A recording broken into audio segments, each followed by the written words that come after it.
Ensemble jusqu'à 20h20 sur BFM TV. L'imam Iqiyoussen reste toujours introuvable 24 heures après le feu vert du Conseil d'État pour l'expulser vers le Maroc. Principale piste privilégiée par les policiers, une fuite vers la Belgique, comme l'a expliqué sur BFM TV le préfet des Hauts-de-France. On l'écoute. Dès lors que la visite domiciliaire s'est révélée infructueuse, j'ai constaté que M. Hassan Iqiyoussen s'était soustrait à la mesure d'expulsion et donc devenu un délinquant. J'ai immédiatement saisi le parquet du tribunal de Valenciennes, du tribunal judiciaire de Valenciennes, aux fins d'une mise en mouvement de l'action publique. Le scénario qui est aujourd'hui privilégié, mais il appartient évidemment aux magistrats de l'ordre judiciaire qui dirigent cette enquête de le déterminer. Le scénario qui est évidemment privilégié est une fuite en Belgique de M. Iqiyoussen. Voilà la prise de parole cet après-midi sur BFM TV du responsable de l'enquête, en fait, au moment du préfet des Hauts-de-France, excusez-moi. Nous allons prendre tout de suite la direction du Nord. Chloé Giraud, vous êtes devant la mosquée. Les proches que vous avez rencontrés en savent-ils un peu plus que nos policiers ? Eh bien, les fils d'Hassan Iqiyoussen l'affirment, ils ignorent où se trouve leur père et n'ont pas de ces nouvelles. Les proches d'Hassan Iqiyoussen qui ont jusqu'ici refusé de s'exprimer à notre micro, mais qui acceptent de se confier à nous, de répondre à nos questions hors des caméras avec beaucoup de cordialité et beaucoup de sympathie, il faut le dire. Ils nous ont confié que pour le moment, ils souhaitaient vivre ce moment dans l'intimité familiale. C'est une famille qui déjà dans un premier temps encaisse le choc de cette annonce d'expulsion d'Hassan Iqiyoussen, une famille qui est aussi dans l'incompréhension. L'un de ses fils nous confiait cet après-midi ne pas comprendre les proportions prises par cette affaire, notamment parce que les propos tenus par l'imam dans certains de ses prêches n'ont jamais été condamnés par la justice.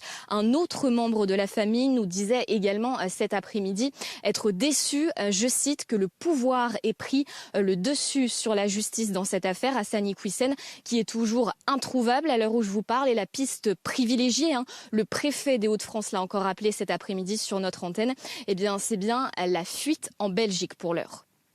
Merci beaucoup Chloé Giraud avec Alizé Boissin en direct de la mosquée de Reims. Alors on en sait un petit peu plus ce soir puisque notre ministre de l'Intérieur a pris la parole, Amandine Atalaya, et il déclare notamment que l'imam Iqiyoussen est manifestement en Belgique. Exactement.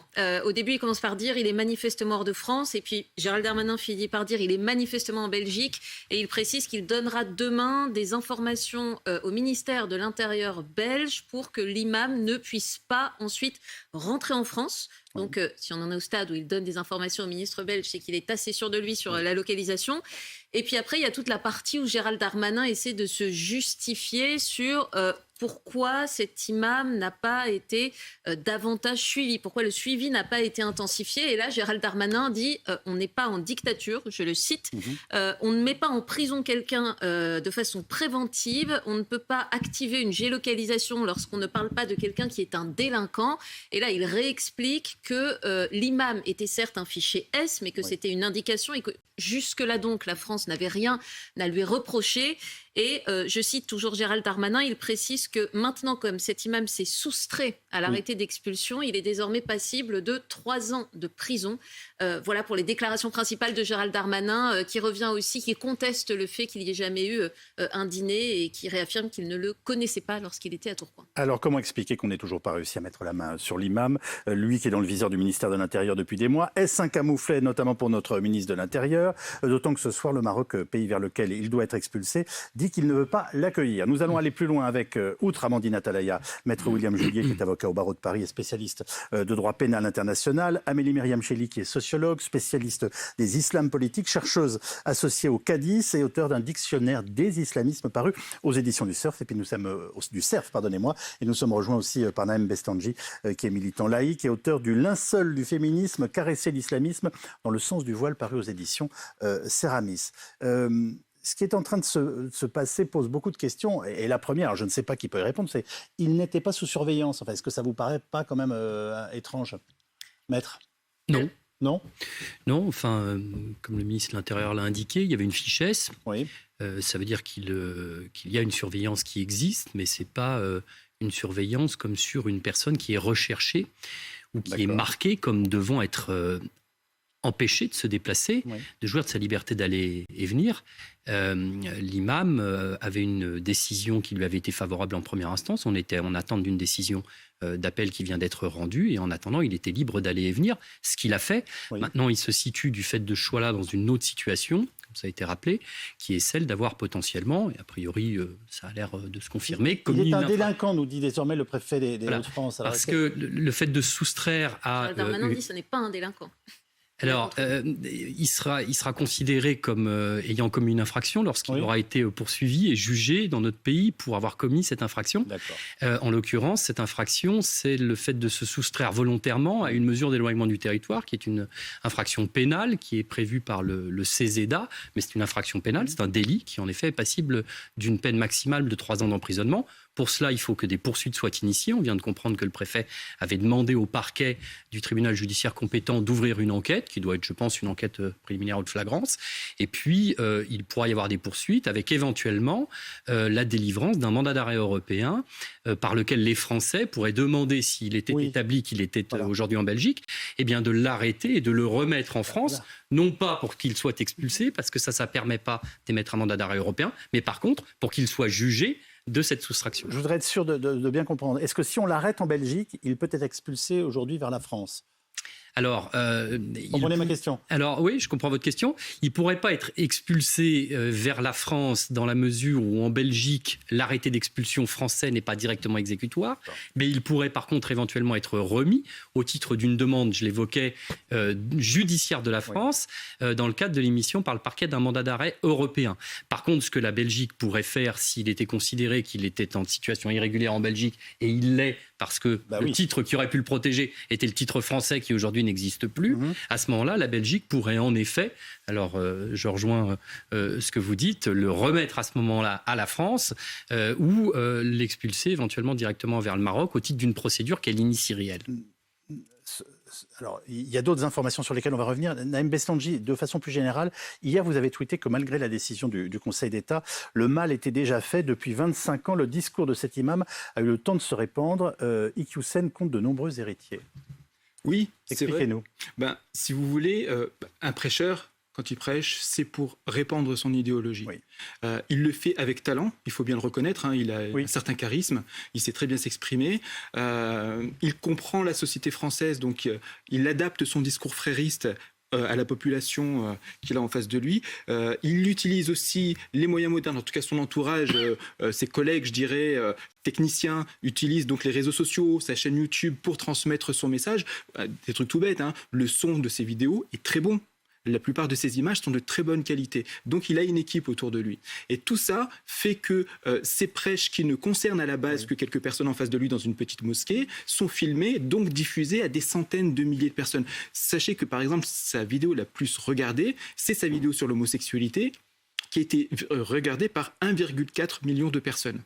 Donc, cet imam a pu développer son idéologie dans le pays parce qu'il a fait le tour des mosquées. Il n'est pas cantonné que dans le nord de la France. Oui, bien sûr. Il a fait le tour des mosquées. Il est en lien avec des associations non religieuses, avec des élus locaux. Il a influencé le Burkini à Grenoble, c'est indirectement lié aussi à son discours. Donc, il a une influence qui est considérable. Amélie. Donc, pardon, excusez-moi. Non, pour finir de répondre à votre question, effectivement, donc l'expulser aujourd'hui, c'est un peu tard. D'abord parce que le discours a déjà été propagé, mais rien ne l'empêchera pas de lui, je le rappelle. Rien ne l'empêchera aussi de l'étranger de continuer à faire des vidéos sur YouTube. Amélie Myriam Chelly, est-ce que c'est quelqu'un que vous considérez comme dangereux ? Oui, on peut le considérer comme dangereux parce qu'il est proche de cette mouvance frériste. Et la dangerosité peut s'expliquer juste par un exemple, justement, qui relève absolument du parcours de Hassan Iqiyoussen. Quand, en 2014, il décide d'arrêter de tourner des vidéos à caractère antisémite, et que le 19 février 2015, il en fait une qui, justement, revient sur... C'est clairement une stratégie frères musulmans, c'est-à-dire d'être dans une sorte de halalisation du fait de revenir sur des propos qui sont pour le coup en phase avec le salafisme, puisque, ne l'oublions pas, les frères musulmans sont salafistes, même si tous les salafistes ne sont pas frères musulmans. Merci de le rappeler. On pourra y revenir si vous le souhaitez. Simplement, ce sont des salafistes long-termistes. Qu'est-ce que ça veut dire ? Ça veut dire qu'ils se donnent le droit de revenir sur des propos qui vont un peu trop loin quand ils se sentent en danger pour justement mieux pouvoir continuer d'exister, pour à terme, quand la population est préparée, pouvoir aller plus loin dans les discours. C'est de la dissimulation qui permet en fait de se protéger, de continuer à faire vivre les idées. Tout à fait. La fameuse taquilla ? C'est ce qu'on peut appeler de la taquilla, mais vraiment frériste, orientée frériste. Et juste pour ajouter une petite chose, comme l'a très bien dit mon camarade juste ici, en fait, la question qui est liée à la dangerosité, c'est qu'effectivement, le discours a cours depuis très longtemps. Mais il y a aussi un point qui est fondamental et qui est extrêmement prisé chez les prédicateurs, c'est les langues européennes. Ça, on oublie souvent de le signaler, c'est-à-dire que quelqu'un qui s'exprime dans un dialecte du Maghreb, par exemple, ne va finalement toucher qu'une population extrêmement réduite. Tandis que là, c'est quelqu'un qui s'exprime en français. Donc, qu'il soit expulsé, non expulsé ou autre, tant qu'il n'y a pas de mesure pour l'empêcher de s'exprimer sur les réseaux sociaux, qui plus est dans une langue européenne, on n'arrivera pas à réduire le nombre des personnes qui l'écoutent. Mohamed Louisi, merci d'être avec nous. Vous êtes essayiste et auteur du livre « Pourquoi j'ai quitté les frères musulmans » aux éditions Michalon. Ça fait des années que vous dénoncez, vous aussi, le double discours de l'imam Hassan Iqiyoussen. Est-ce que vous pensez qu'il bénéficie de réseaux qui vont le protéger au moment où nous parlons ?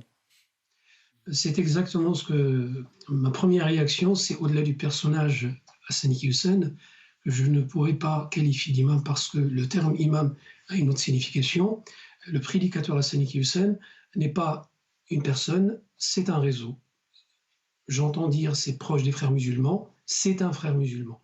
Et les frères musulmans, c'est un réseau enchevêtré qui est là en France depuis 1983, qui a une présence dans un certain nombre de mosquées, dans un certain nombre de localités, qui a des liens avec des hommes politiques, avec que ce soit ici, que ce soit à l'étranger, que ce soit dans d'autres pays européens. C'est un réseau très très puissant, que ce soit dans la dénonciation, dans la mise en scène victimaire, que ce soit dans on va dire dans la protection d'un des leurs. Et on va dire cette cavale sans issue. Il a donc, pardonnez-moi de vous interrompre, mais ce que vous nous dites est quand même très, très important, il a donc selon vous des appuis pour échapper à une interpellation, pour se cacher et pour être soutenu. Je vous ai bien compris.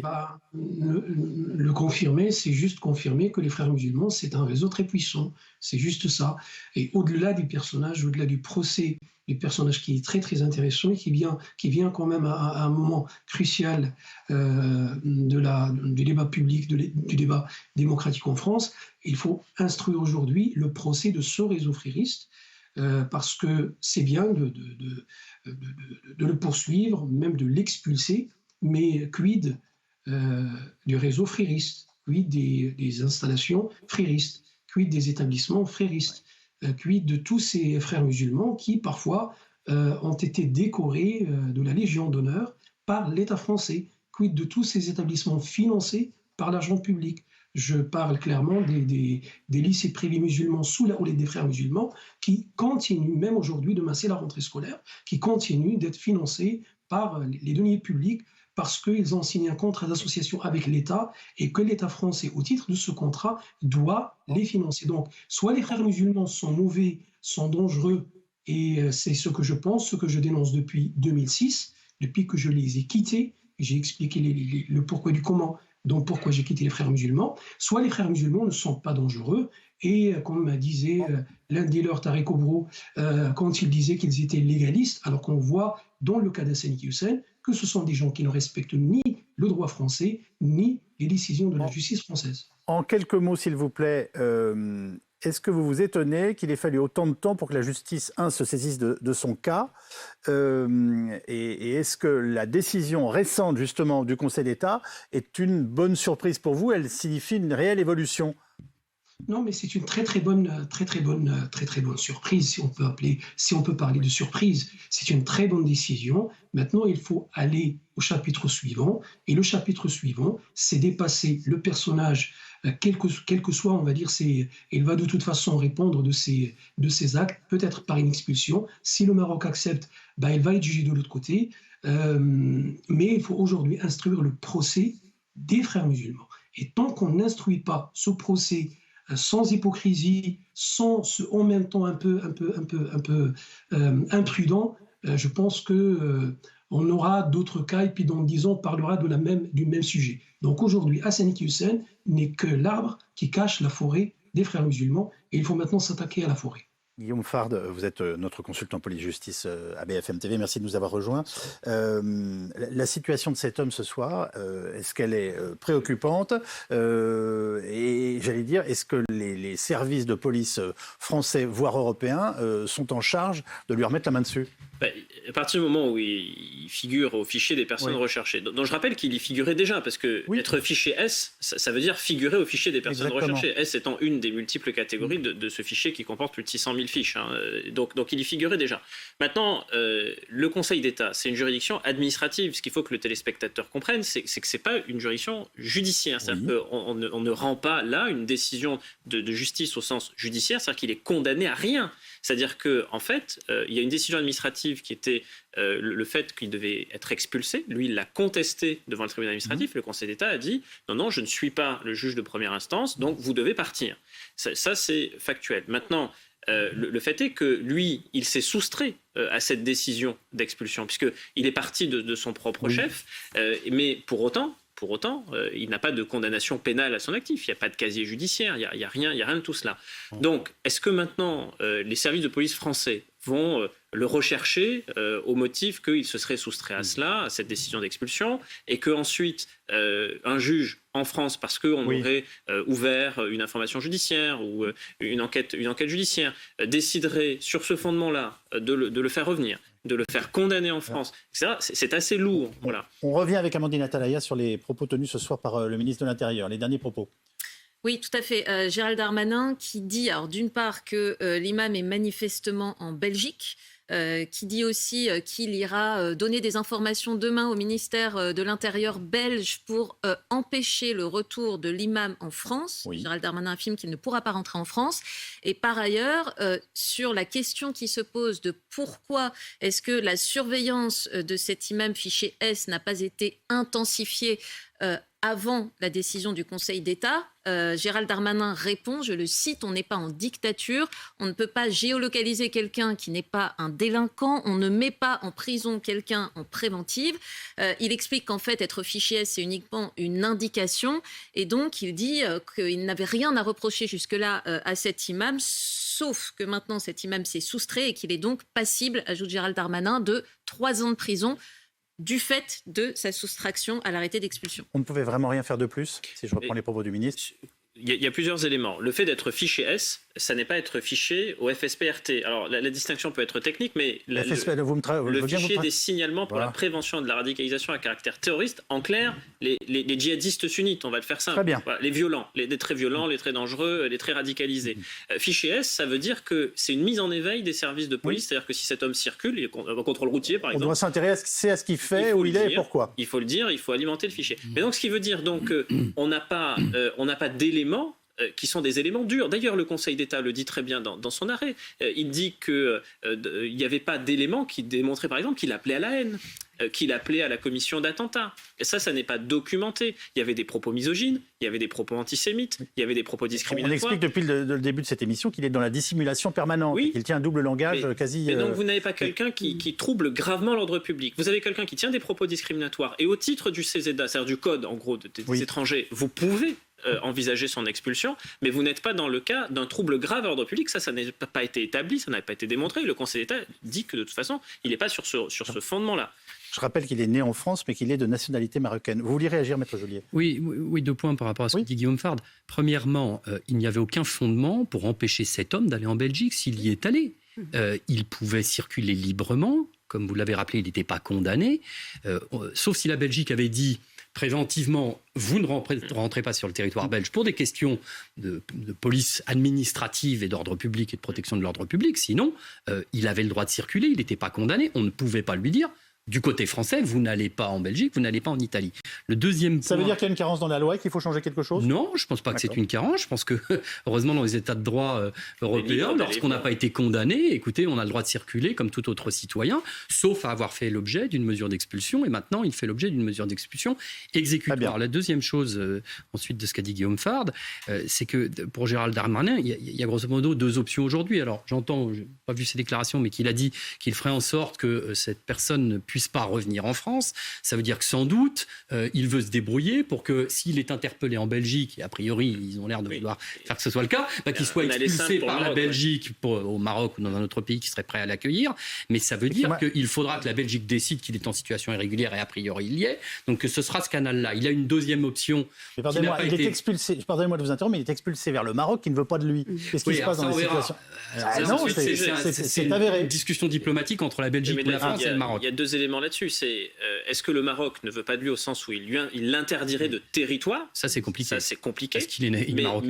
Et parce qu'ensuite, il ne veut pas de lui au sens où il nierait qu'il est ressortissant marocain. Mais ça, ils ont déjà un laissez-passer, donc c'est pas bon. À partir du moment où le laissez-passer consulaire est délivré, ça veut dire très concrètement qu'il y a une reconnaissance de nationalité. Donc vous ne pouvez plus dire ce n'est pas mon ressortissant. Donc c'est compliqué de s'opposer à son retour.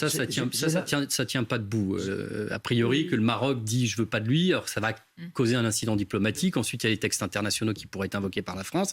Il y a des précédents sur l'Algérie qui n'a pas voulu de certains de ses ressortissants. Ça devient une question diplomatique. Mais comme il a déjà été reconnu par le consulat, a priori, il n'y a pas de débat.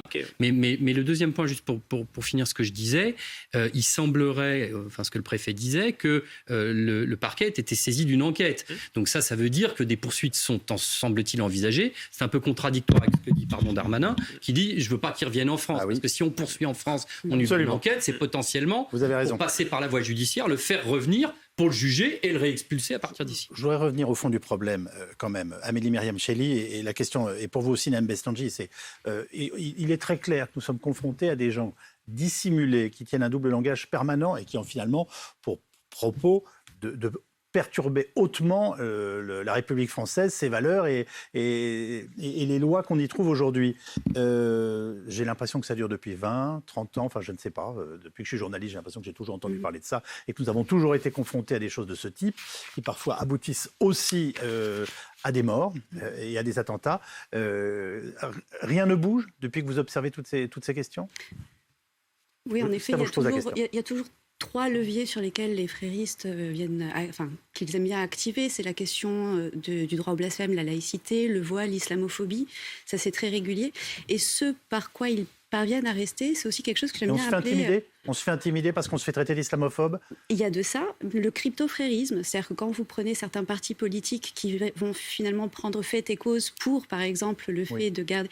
Ça s'appelle le crypto-frérisme, c'est-à-dire que ce sont des personnes qui ne sont ni musulmanes ni fréristes, mais qui ont une sorte de conjonction d'intérêts avec certains éléments du discours frère musulman et qui, par ce biais-là, donnent une sorte de crédit qui touche finalement aux intérêts de la nation, aux frères musulmans. Petite parenthèse d'ailleurs, une des raisons pour lesquelles quelques spécialistes pensent qu'il n'est pas passé sous les radars, il était quand même surveillé, mais il n'a pas été finalement inquiété plus tôt, c'est que pendant le conflit syrien, il y a eu plusieurs vidéos où il défendait l'ASL, l'armée syrienne libre, contre Bachar al-Assad, à une époque où nous-mêmes en France, on avait ces positions. Donc on joue énormément sur les conjonctions d'intérêts chez les frères musulmans, ce qui peut permettre justement à ces discours de proliférer. Naëm Bestanji. Oui, alors je voudrais revenir, je vais donner un exemple de son discours qui est avéré dangereux. C'est qu'en 2019, il a fait une conférence qui est publiée sur sa chaîne YouTube où il parle du djihad. Alors le djihad, c'est une lutte intérieure, une lutte spirituelle intérieure. Absolument.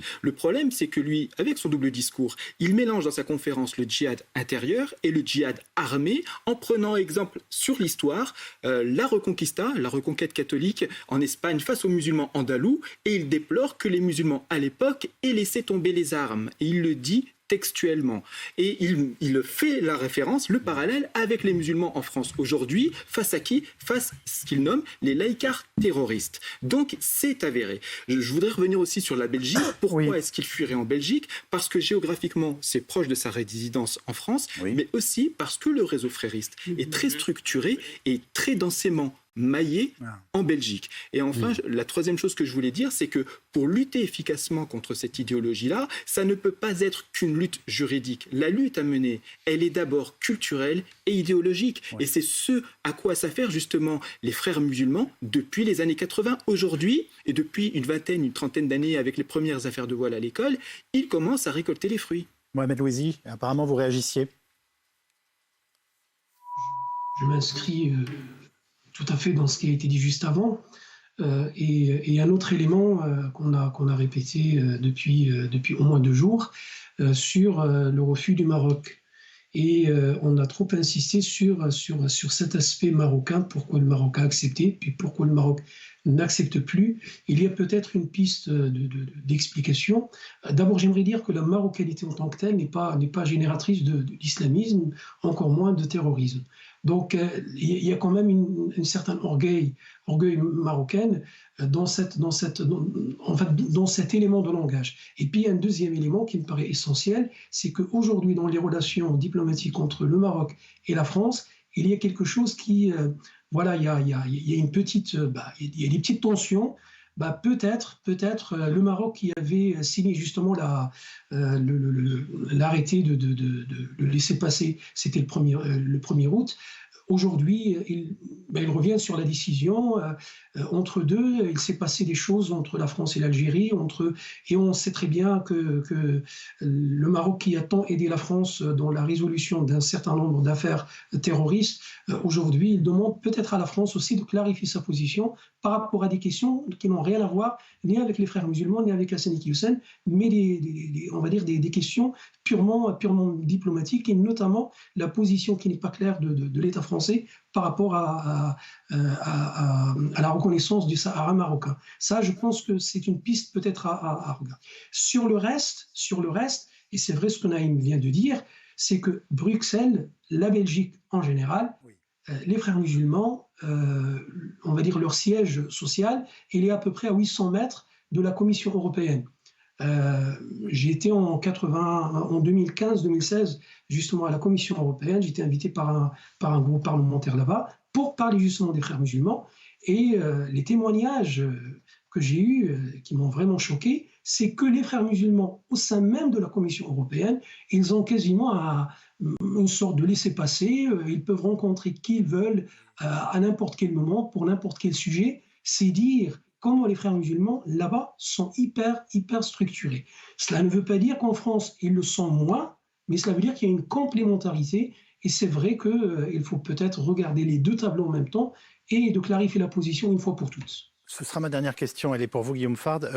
Le ministre de l'Intérieur, hier, évoquait le cas de 74 expulsés ces derniers mois. Est-ce qu'il y a quelque chose qui change dans le pays? Est-ce qu'on est plus ferme sur ces questions? Depuis 2017, c'est 786 même le chiffre, donc il y a une dynamique. Ce qui est vrai, c'est que lui a accentué cette dynamique et suit cela personnellement et de façon très méthodique, c'est-à-dire au cas par cas.